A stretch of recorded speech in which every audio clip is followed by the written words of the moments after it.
Superstar Shehzad খান। একটা video মনে হয় সোশ্যাল মিডিয়াতে বেশ ভাইরাল হচ্ছে, এগুলো কিন্তু আমি কখনোই দিই না। আমার বাচ্চার বাবা, আমরা তো পরিবার, অ্যাটেনশন নিতে চাই কোনো না কোনোভাবে। আমি বললাম এই বিষয়গুলো না খুবই নোংরামি লাগে, আমি চাই না।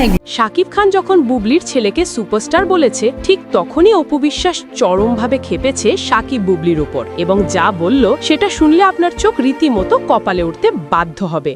পরকীয়া যারা করছে তাদেরকে মানে একদম ভ্যানিশ করে দিতাম এবং আইন করে দিতাম যে পরকীয়া মানে মৃত্যুদণ্ড।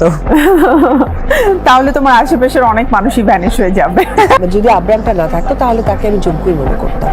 মানে ব্যাপারটা এমন হয়ে গেছে যে মানে সামনে গেলেও একটা লাথি, পেছনে গেলেও লাথি, ডানে গেলেও একটা ঘুষা, বাইরে গেলেও একটা ঘুষা। কাউকেই চিনি না, কারণ আমি আমার যোগ্যই মনে করি না, এই জন্য চেনার প্রয়োজন মনে করি না।